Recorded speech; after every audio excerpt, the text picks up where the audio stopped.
Welcome to Forked Up, your go-to podcast for all things soba, sofas, and sofritas. I'm Michelle Davis. And I'm Matt Holloway. Today we're talking about the creation of the club sandwich. Frito Lay tells its employees to go fuck themselves, and why Americans should care about the Cuban food crisis. So stay tuned, y'all. It's about to get forked up. What the fuck? We did it. We're here. We successfully pivoted to video. It doesn't matter how many times we've reshot this, guys. Don't ask. Don't ask. If y'all have been listening, y'all know that back in, God, that must have been April at this point. We took a hiatus. April 2006. This past April, we took a hiatus because we were building out our studio, and we foolishly thought we could do it in like 3 weeks. Here we are in July, finally in the new studio. I'm so glad we waited till there was a heat wave. Yeah, that's complicates production because we gotta kill the AC while we're recording. But yeah, we did it. We're here. You can check out the podcast on our YouTube channel. Bad Manners Food is going to be uploaded every Friday, and you can still just get the audio version in your feed as usual. That's never going to change. But yeah, after quite a few setbacks and headaches, we did it. We're in the middle of a headache right now. She's not lying. We had some production problems this morning. But anyways, here we go. We got a fucking great podcast for y'all. Mm-hmm. What have you been cooking, Michelle? Mostly food. Yeah, some food? Yeah, mostly food. I've been going back through all the books and just trying to make some new things. I made the tomato nectarine cobbler from the breakfast section of book 2, which it's a solid recipe. I had forgotten that I even created that recipe. That's not the one that we served to somebody and they were like, "That's the best spaghetti I've ever had." No, it's a cobbler. That was funny though. Yeah, it was like this soba noodle thing, and he was like, "This is the best spaghetti I ever had," and I'm like, "It's definitely not spaghetti, but that's fine." But if you guys still don't have it. Yeah, a second. But look, we got books. We got books here. Right here. As you are rejoining society, as you are being invited over to your friends' houses for the first time in quite a while, you might need to bring a dish. I hear potlucks are back. Party grub. It's all party food that you can share, bring, dazzle. We have all kinds of delicious treats. The rosemary caramel corn. Yeah, this is our second cookbook that we released in 2015. Yeah, the rosemary caramel corn that you mentioned last week. Yeah. This also has the carrot dogs that I cooked for the 4th. Yes. Which always a heater. And it's okay to be skeptical. Carrot dogs sound weird. Promise you they taste amazing. The banh mi on the cover is actually really bomb. I don't know why more people don't make it. That is one of my favorite sandwiches. Yeah, it's delicious. I love that thing. Yeah. I want it for lunch right now. Anyways, so get it anywhere books are sold, and we'll be posting some recipes. Yeah, we should shoot that cobbler. Okay. There's a lot of are in season. Yeah, there's a lot of recipes that you've heard us talk about this on Facebook and like Twitter, that if you shot a recipe or a photo for every recipe, your cookbook would be hella expensive. It'd be like Hella. California. I've been in California too long. We don't say hella. It's a bad rumor. You say y'all. So. Well, yeah, my dad's from Oklahoma, my mom's from North Carolina, and my business partner's from Texas, y'all. Anyways, if you couldn't tell by our corresponding flags. Yeah, we're brokering a deal right now between Texas and California. Yeah, and this background is essentially just kind of like the hostage video. Yeah, it's perfect. Yeah. It's perfect. We're figuring out the studio. You know what we need? We need to get like that atypical fucking YouTube shit that everybody has like the neon sign of their show or whatever, like right behind them. See, I'd like a shelf, and I'd just like my cats to sit on it. Yeah, we could do that.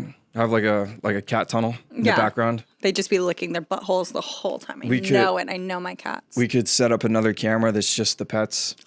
We could do one for Bosley. Like and subscribe so we can afford a pet camera. If y'all want a dedicated camera for the pets, smash that like and subscribe button, and we'll buy a 4th camera. And because we like to stay busy, we also have a 4th cookbook coming out, Brave New Meal, dropping this November. You can pre-order your copy wherever books are sold, and And if you pre-order, you will get a pre-order gift, which we are currently working on right now. It's true. I don't know. I'm sure we can announce the gift. I don't think can we talk about it? I don't know if we can talk about it. Who are you asking?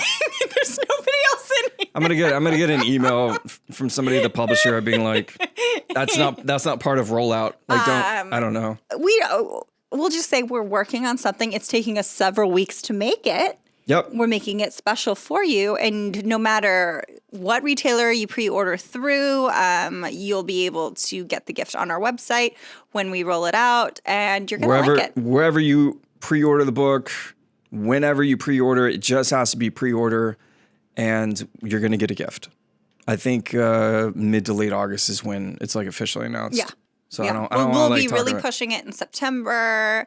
But it'll start being available in August. But you could pre-order now, and you'll still be eligible. And it doesn't count. Awesome. Doesn't count if you buy the book the day it comes out or after that. It has to be pre-order. Pre is in the word. Yes. Pre-order. So for when we did book 3, people still ask us because we made a camping zine. We did an ebook that was like, I don't know, like half a dozen recipes and like some photography and some jokes and stuff. Like, can I have that? It's like, no, bitch. We asked you to pre-order and you said if you no. If you don't pre-order, I can't help you. Yeah. And then the book comes out and then it's sold out and then you're like, oh, I can't find it. And it's like, and then you're my mom told you to pre-order. And you're emailing me like, it hasn't shipped yet. And I'm like, I don't work at the book warehouse. Matt, what are you up to? What are you up to these days? Nothing. Chilling. I'm just getting all this shit set up. But I went to a comedy show last week, and our good friend Mike Glazer was performing. Yes, from the Weed and Grub podcast, which we were on 2 years ago with Mary Jane. Also, now national Subway commercial. Oh yeah, he had a Super Bowl commercial. Mm-hmm. That was cool. That's all I talked to Mike about. Is this commercial? Yeah, and I was like, tell me about it, dude. And he's like, it was amazing. Yeah. If you guys, he's a hilarious Twitter follow. Oh, he was hands down the best comic in that lineup. Was it his first time being on stage since the pandemic? It was. Oh. Yeah. He hasn't performed since the beginning of the pandemic, so that was his. He'd been clearly working on material. Like it was a very tight set. But you know, his poor girlfriend's like, I've been the only audience member. But I think that we're all creative people that tend to be hard on themselves. And I think people tend to be hard on themselves. Yeah, but like, you know, Mike, it's hard to tell how you're doing when you're on stage. And yeah, he crushed it. We'll get him back. He's hilarious. But anyways, yeah, I saw him the other night here on the pod. Oh, I was like, what did he do to us? We're coming for you, Mike. Yeah, why are you announcing our revenge plan? No. It's the thing is to get the studio up and running, which it is now. Yeah. And yeah, we're gonna be having guests back soon. I don't know, shortly. We'll figure it like out. 3 weeks, like as long as it took us to build this podcast studio. But yeah, we did it. You know, it just took longer than expected and a little bit over budget, but here we are. There definitely wasn't a skunk attack here a week ago. That didn't happen. My dog Bosley, my 90-pound pit bull baby, did something. It was my fault. I left the garage door open to the studio. Sure did. It was that same night that I went to the comedy show, and I came back to pick up Bosley, and it was like when I opened up the front door, it was just this wall of like skunk scent, and apparently it went down in here. A skunk had come into our studio and was like checking it out. He was trying to upload content to his OnlyFans. Yeah, he was trying to be a content creator. Time to make some content, and he sprays the camera. Yeah, we had a skunk enter the content factory. Yeah, and my dog came out here and had like a kerfuffle in the studio with this fucking skunk, and it's sprayed everywhere. It's skunked. It's clean now. We fixed it. Bosley got skunked. He's also almost back to normal. Still smells a little funky. It was a dark day for the forked up hub. But this studio has been a ride, man. It's been a lot. You ready to get into some food history? Fuck yeah, let's get into food history. It is now time for This Week in Food History. This some serious gourmet shit. So the club sandwich is a summer icon. I think sandwiches in general are iconic summer foods. I've never thought about it, but yeah, that's a good point. Aside from grilled cheese. I think of the club sandwich as being a warm weather meal. Yeah. It's filling, it's cool, it's kind of cute. It's one of the top, I would say, 3 cutest sandwiches available. Name some other cute sandwiches. Monte Cristo. Okay. Like the big, like footlongs, or like, you know, the table length ones, the really, really long ones, the party sub. That's a flex. That's not cute. When no, people, but each section has the little flaggy. You got to take 3 toothpick. folding tables. I love them. And then you spread it out. I think it's really cute. For like company events. I think it's adorbs. And that's some pre-pandemic behavior. I don't know that we can do that now. Yeah, you think it's over? I don't know. I mean, people at the comedy show were sharing joints, so. What? Yeah. So I don't know. Pre-pandemic behavior. Some things have changed. Some things not. Nah, dog. All right. Anyways. Oh, that was dark. Puff puff. No, thank you. Do not pass. What about spiral sandwiches? Those are cute. They are disgusting. No. First of all, it's a wrap. First of all, it's a wrap. Second of all, it's just cream cheese on a tortilla, which is disgusting. That's offensive to tortillas and cream cheese and spiral sandwiches. It's offensive to my palate. Yeah, they're gross. The best ones are never homemade. They're always from a store anyway. The best ones are from Costco. I don't appreciate the sandwich slander. Yeah. Well, Back to the club. Anyway, the only club I want to be a part of. If you don't know what a club sandwich is, it is typically cooked chicken breast or turkey. What if it was raw? Oh my God. So it's chicken breast or turkey. Many people are divided on that subject. Strips of bacon along with a juicy tomato, crisp lettuce, and it's usually a double-decker sandwich with mayonnaise. Now, Dijon is not traditional, but I think any type of club or BLT without a little bit of mustard is disgusting. But specifically Dijon, not yellow. No, not yellow, guys. Come on. Yellow has very limited application. Yes. So. And this is not one of them. The origins of this sandwich are a wee bit murky, as many foods are, but there are some standout moments that pin it to a timeline. The origin of this sandwich is probably country clubs and resorts in the northeastern United States, hence its name Club. And it definitely existed during the 19th century. So the most popular theory is that it first appeared in 1894 at the famous Saratoga Clubhouse, which is, or was rather, an exclusive white guys only gambling house. In 1903, yeah, that sounds. That's 1894. Oh Jesus! I mean, Yeah. not. It was like the article I was reading was like, it was a gentleman's only. I was like, I you see. mean white guys only? Yeah. In upstate New York in Saratoga Springs. And if this Saratoga Clubhouse sounds familiar, it's because that same location we discussed in a previous episode as where potato chips were invented, allegedly, by cook George Crumb.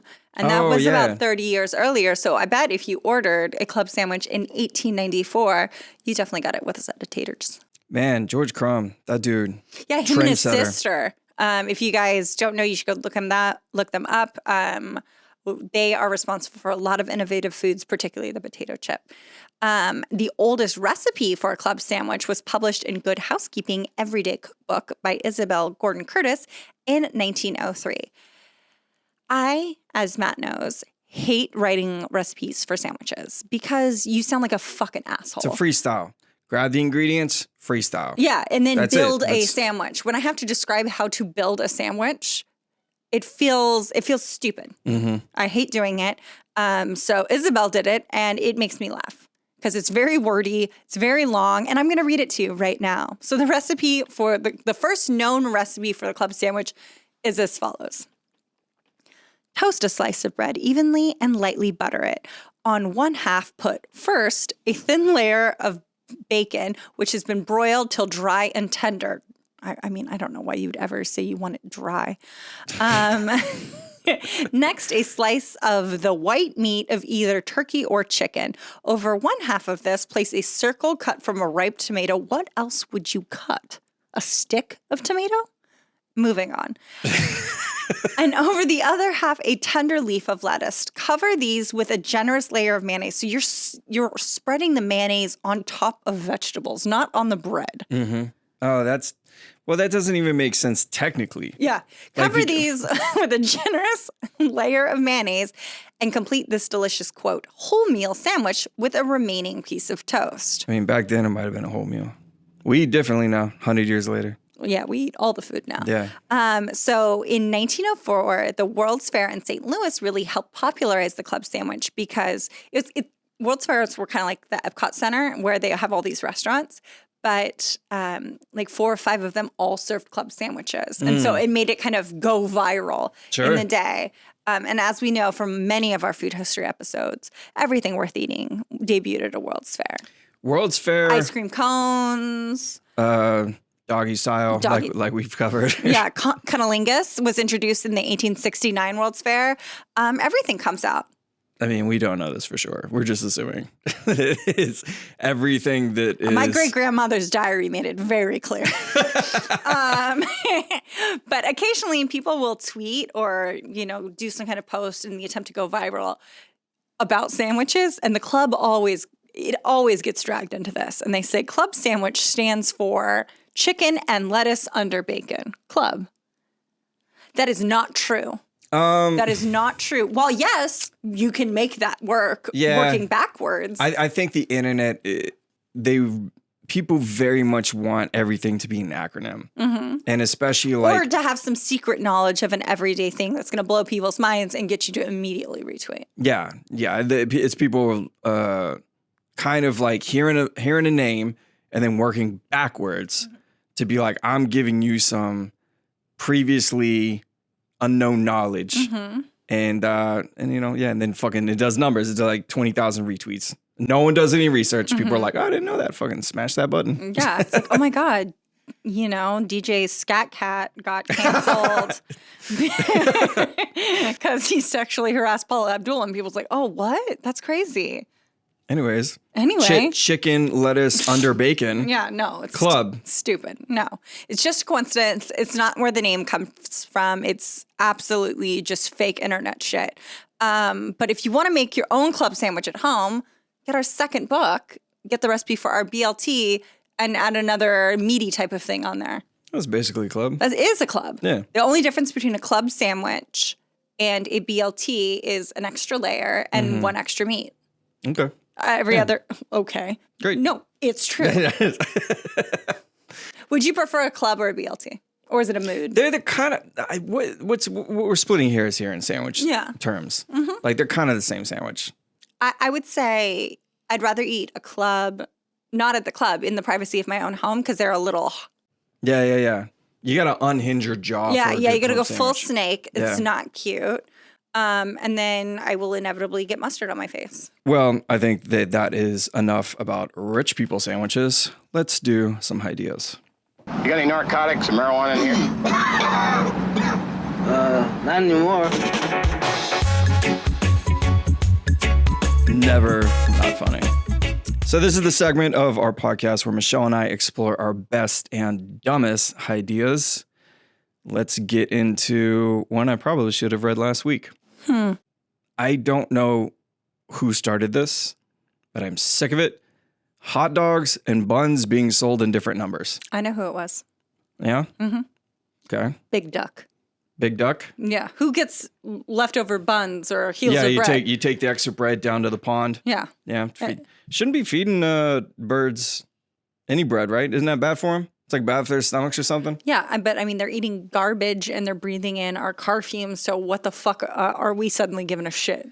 Like burgers have seemed to figure this out. Burgers are in even numbers, but you can get like 4 patties and 8 buns. Yeah. Why can't hot dogs do this? Get on board. Maybe they're in cahoots. You think so? They're all working together with Big Duck? Yeah, Big Bread and Little Wiener are in their... Okay, I like that. I'm sick of it. I have a user-submitted idea. Oh, lay it on me. All right. Y'all should send in your ideas, by the way. So this one comes from Dane. Thank you very much. He says, love you guys. Love the pod. Can't wait for the next book. Had a idea. Had to share. How can an energy drink be called an energy drink if it has 0 calories?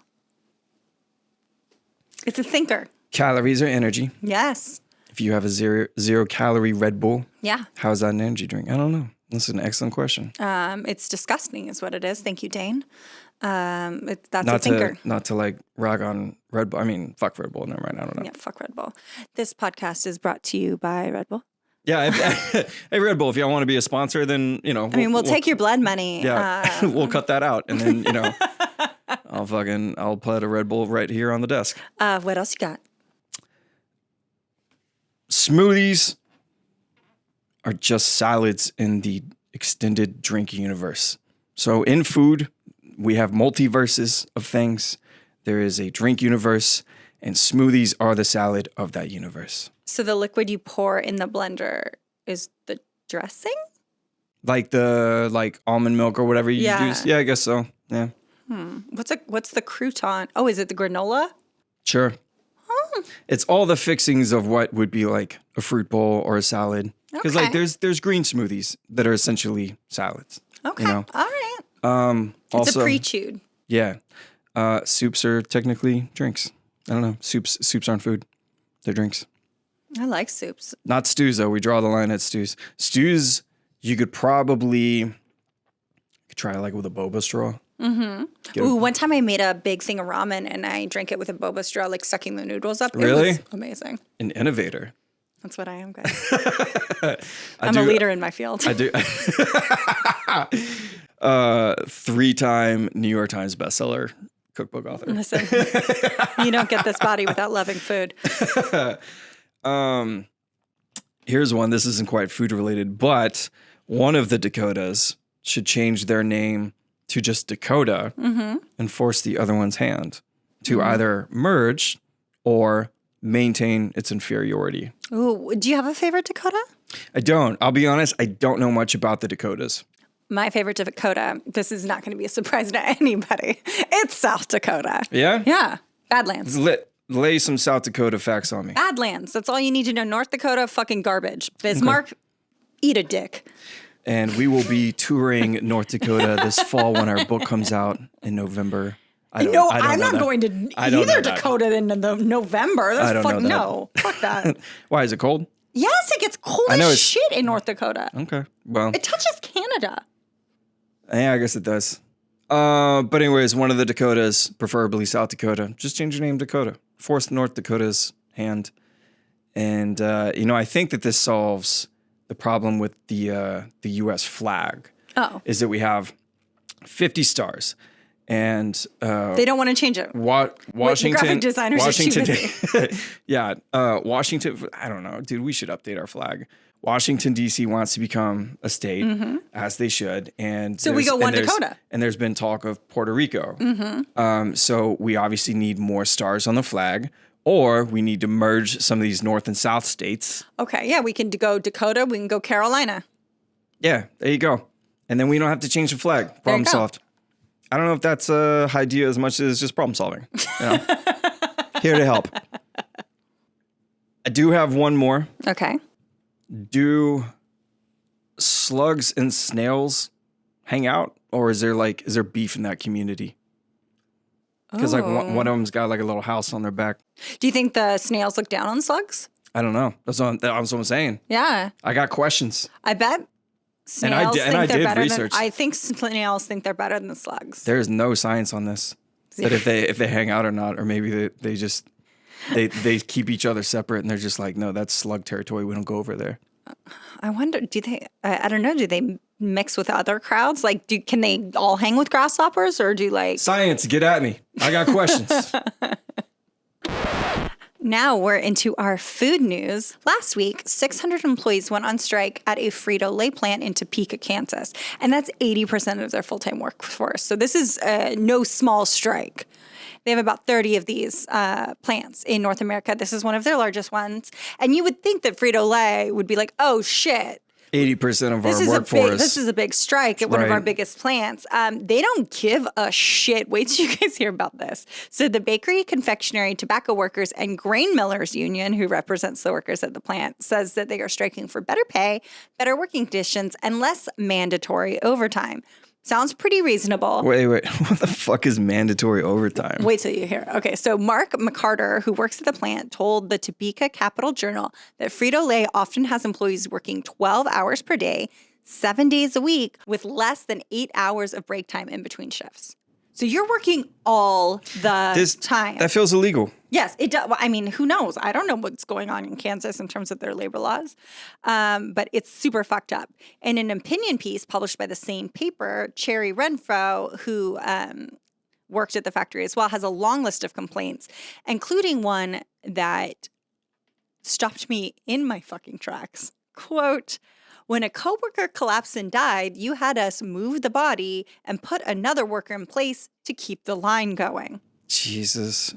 That is so So dark. you could have Lay's potato chips, guys. They had to move their coworker's body and keep the line going. Let me tell y'all something. If your employer ever tells you to pick up a dead coworker's body next to you, whatever your job is, Unless you're a soldier? quit. Just quit. Because Can you imagine if Matt died on camera right now and I just wheeled him off of camera and was like, anyway, back to ideas, guys. Just came back with Bosley in the chair.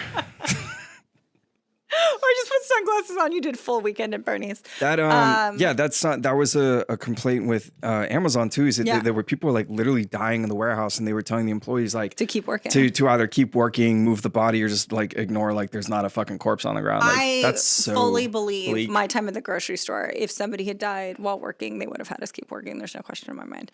And like I'm not. This is not coming from.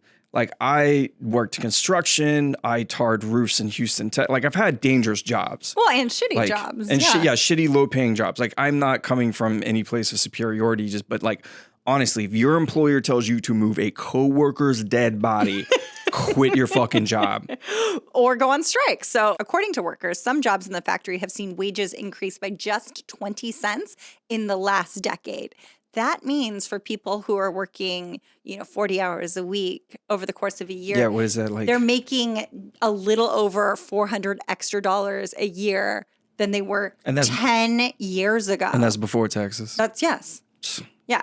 Monk Drapeau Stewart, a box technician who has a very cool name, says his wages are up just 77 cents an hour over the last 12 years. You powered through that name. Thank you. Yeah, that was good. Thank you. I was trying to figure out where you were out on the outline, but yeah, you nailed that. Thank you. Sticks to the landing. And if you're like, well, it sounds like this factory is just really hard up on money and like they're really struggling. So Frito Lay, obviously doesn't give a shit about its workers. And its statements to the press keeps speaking about how they're cooperating with the union and they're meeting all their demands, which obviously isn't true because the strike is still happening. Frito Lay North America, which is a subsidiary of PepsiCo, had an operating profit of $5.34 billion in 2020, up from $5.26 billion in 2019. So that's just Frito Lay North America, over $5 billion they made last year during the pandemic. And they can't give these fucks more than 10 cents an hour in the course of a decade? If a company turned a profit during the pandemic, bad company. It's the bad company. We didn't. Fuck no. Fuck no, we didn't. Not going to get into it, but holy shit. And again, they are a subsidiary of PepsiCo. PepsiCo is the largest globally distributed snack food company, with its sales of all of its products comprising 40% of all savory snacks sold in the U.S. and 30% of all non-U.S. snack market. Okay. In 2020, PepsiCo's net revenue worldwide was approximately $70 billion. And they can't pay these people. They had to move a body. Mandatory overtime. Dead co-workers. Pay these people. Like what this is, I'm tired of the verbiage of labor shortage. Mm-hmm. There is no labor shortage.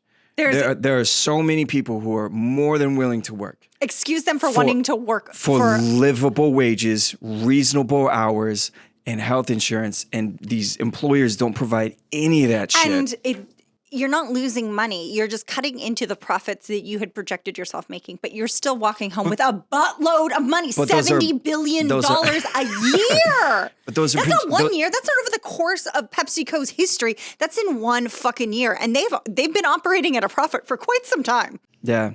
And again, these are just projected profits that these companies make themselves. Like it's not, you could have a year where you make just a little bit more.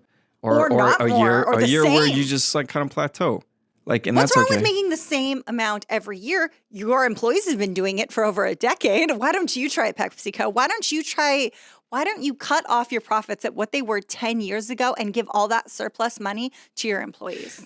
Let's do a real show. Let's do a real show of Undercover Boss, where the CEO of PepsiCo or Frito Lay gets on the line and has to move a dead coworker. And Undercover Boss doesn't go far enough because you need to be living in the same conditions as these employees, in the same type of environments that they go home to, and earning the same amount of wages. And if they live in a 1-bedroom apartment, then that's what you go home to as well. Undercover Boss to the extreme. TLC, call me. I got ideas. But yeah, fucking capitalism, baby. It's awful. It's awful. Yeah. Anyway, speaking of capitalism, let's talk about the Cuban food shortages. Okay. I'm not going to go into details about the Cold War. Your teacher should have. Why? Bay of Pigs? What? I mean, just for the sake of the show, the podcast. Yeah, that's what I'm saying. Your teacher should have taught you about the Cold War. It shouldn't be two vegans on the internet. I'm not sitting here trying to educate you about the Cold War, but just for the sake of this segment, let's just remember that the United States trade embargo with Cuba has been in effect since the 1960s. So travel and trade restrictions with Cuba were relaxed during the Obama administration for the first time as both nations agreed to normalize relations. Obama even asked Congress to review and remove the embargo completely, but the Trump administration reinstated and in some cases increased trade restrictions with Cuba, which Biden, he was Obama's VP, and they were very pro-Cuba, but Biden could get rid of this tomorrow if he wanted, and he hasn't. I know the guy's busy. This is trying to get people vaccinated and whatnot, but this statement from the White House being like, we stand with the people of Cuba and all this and that. It's just like, show some action. Yeah. Get involved or don't stop acting like there isn't blood on your hands. Yeah. So, and Cubans have been taken to the streets to protest, which is pretty fucking ballsy because there is no freedom of speech in Cuba. And that effectively suppresses any form of activism or criticism of the government. But people are pissed. And rightfully so. The pandemic made access to basic supplies like food and medicine really scarce and expensive when you could find them. Yeah, I mean, you saw that here. The pandemic has totally, disrupted the supply chains. So all of us have had trouble getting some sort of supplies, foods, toilet paper, whatever, what have you. It was hard in Cuba pre-pandemic to get some things like that. And so this has only exacerbated what was already a precarious situation. Yeah, quality of life for a Cuban citizen right now is it's difficult, and it has been for generations. So they're fed up, and I get it. Their president is blaming the civil unrest on the American embargo and social media, which fine. But anytime somebody refuses to accept any personal responsibility, red flag. And he was also denying any outside aid or vaccinations because Cuba is producing its own vaccine. So I understand the Cuban spirit of sovereignty and sovereignty, taking care of their own, especially because they were occupied by the Spanish and then there was U.S. occupation. So I get it. They're no, we don't want outside vaccines, especially if it's coming from a pharmaceutical company. You're probably going to raise an eyebrow to a private company that's trying to sell you medicine to your country. Well, yeah, there's a lot of sticky reasons why you would want to, do everything in-house, so to speak. Yeah, but what is this beef with dictators and social media companies? Well, I get it. The social media platforms are the new town square, but it's not a real free speech arena because, I mean, you're being controlled by foreign interests, you know, with all of, it's either China's backing a lot of these social media companies or it's the US or, it's a... But China's restrictive too. I think all the platforms in China are of course owned by the government because they don't allow Facebook. They have their own in-country apps, but you are basically giving control over like a Hearst, from the newspaper days. Like you're giving them the power of dictating reality. And so I would understand if you are a dictator yourself, why you wouldn't want anyone else shaping reality in your people's minds. Right. But the Cuban president, Diaz-Canel, he's like essentially blaming TikTok because like people are hungry.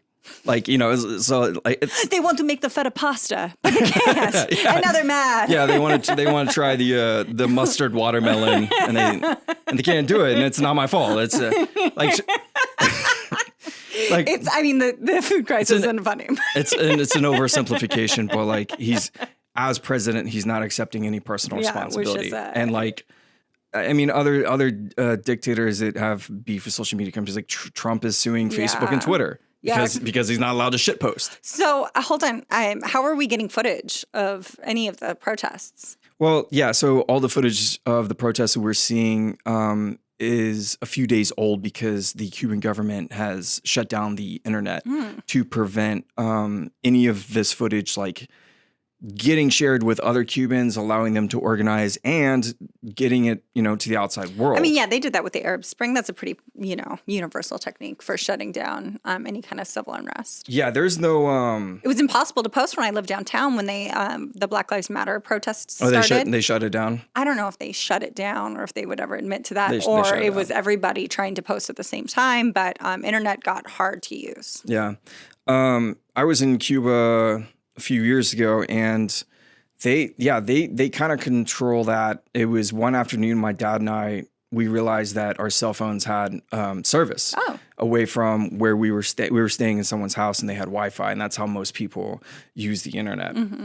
Guys, that's how we used to use the internet. Yeah, but now, like, we're so used to just having like all the time service all the time. And in Cuba, the Cuban government, they would turn the internet on. They did it one afternoon, and everybody stopped what they were doing, like in all the shops and like everything. Everybody was on their phone and they were like posting and like, I don't know. It was so strange as an American who's used to having constant service to go somewhere that doesn't have regular constant service and they can just turn that shit off. Yeah. Well, so yeah. Could happen here, but we're not really in a position to be lecturing people as Americans. No, I don't think that America, at least on the world stage, I don't know where we get off trying to lecture anybody, especially when our food system is just such a fucking joke because, let's see here.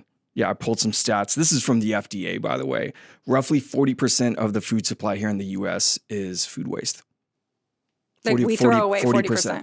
We go through all the trouble of making this food, and then we throw it away.